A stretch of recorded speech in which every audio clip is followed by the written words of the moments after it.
Assalamualaikum warahmatullahi wabarakatuh. Salam sejahtera bagi kita semua. Perkenalkan, kami dari kelompok 6 Prodi Ilmu Administrasi Publik, Fakultas Ilmu Administrasi Universitas Islam Malang.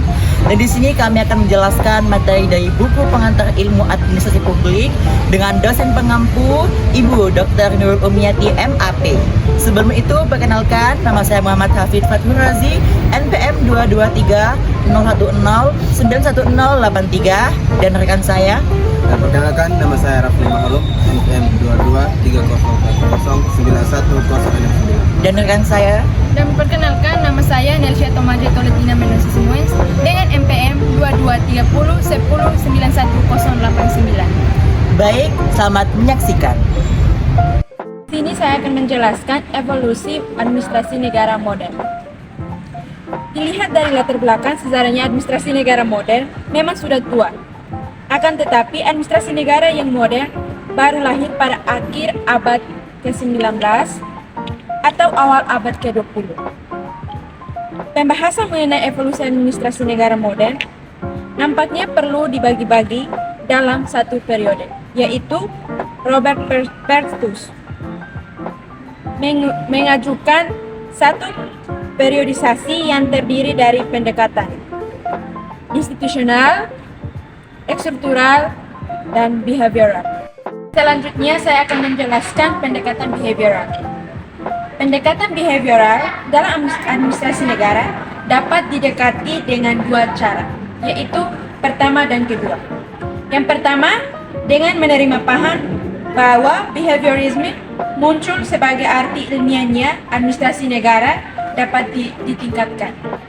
Yang kedua, dengan menganggap bahwa behaviorisme hanya merupakan pengembangan dari pendekatan tradisional.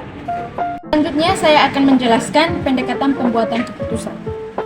Pendekatan pembuatan keputusan dalam administrasi negara memandang organisasi agak berbeda, baik dengan pandang tradisional maupun behavioral. Tetapi ia juga meminjam banyak hal dari kedua pandangan itu. Selanjutnya saya akan menjelaskan pendekatan ekologis. Pendekatan ekologis dalam administrasi negara membahas hubungan-hubungan organisasi antara lingkungan eksternal dan internal serta kekuatan-kekuatannya yang menentukan perubahan interdependensi. Dan di sini saya akan menjelaskan mengenai karakteristik dan identifikasi administrasi negara. Menurut Kaiden ada 7 karakteristik administrasi negara, tetapi di sini saya akan menjelaskan hanya 4 saja. Teman-teman bisa mencarinya di Google dan dimanapun. Yang pertama adalah kehadiran administrasi negara tidak bisa dihindari. Maksudnya apa? Maksudnya adalah eksistensi administrasi negara sangat lekat dengan negara. Karena selama negara masih ada, maka administrasi negara pun tetap ada. Dan yang kedua adalah administrasi negara mengharapkan kepatuhan. Administrasi negara adalah satu-satunya organisasi yang memiliki monopoli kekuasaan, sehingga karena bagi organisasi lain jika ingin menegaskan legalitasnya. Dan yang ketiga adalah administrasi negara mempunyai prioritas. Maksudnya apa? Maksudnya adalah hal-hal yang harus dilakukan oleh administrasi negara adalah sangat beraneka ragam, serta kepentingan publik yang harus dilayani itu sangat banyak banget jumlahnya. Yang keempat ada namanya administrasi negara mempunyai kekecualian. Di sini memperoleh manfaat, administrasi negara punya kekecualian. Contohnya dalam bidang apa? Pendidikan. Selanjutnya di sini ada identifikasi administrasi negara. Menurut Kaiden ada 5 identifikasi administrasi negara.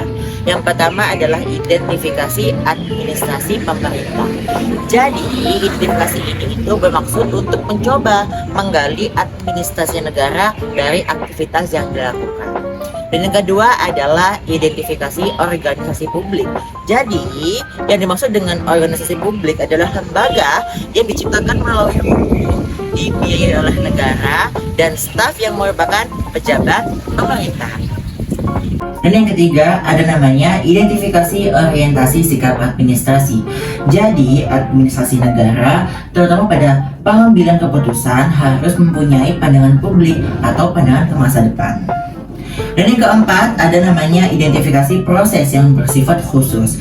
Jadi identifikasi yang mencoba untuk mengenal administrasi negara berdasarkan prosesnya yang bersifat khusus dan unik. Dan yang terakhir ada namanya identifikasi aspek publik. Maksudnya apa? Maksudnya identifikasi ini itu dipandang sebagai pendekatan yang paling mutakhir. Karena apa? Karena pusat perhatian diletakkan pada pelayanan barang dan jasa yang bersifat publik. Menurut Nicholas Landry, terdapat krisis definisi dalam memahami lebih jauh tentang administrasi negara. Itulah sebabnya ia menyarankan untuk memahami lebih jauh tentang administrasi negara, yaitu melalui paradigma. Karena paradigma memberikan kerangka konseptual dan pandangan filosofis yang mendasari pendekatan dan praktik administratif. Paradigma juga membantu memahami dasar-dasar pemikiran di balik administrasi negara, yaitu membentuk kebijakan dan membentuk proses pengambilan keputusan. Ini juga membantu menyesuaikan administrasi negara dengan perkembangan sosial seperti budaya dan ekonomi, serta memberikan dasar untuk inovasi dan perubahan yang diperlukan dalam menghadapi dinamika kompleks masyarakat negara. Demikian presentasi dari kelompok 6, kurang lebihnya mohon maaf. Dan kami pamit undur diri. Wassalamualaikum warahmatullahi wabarakatuh.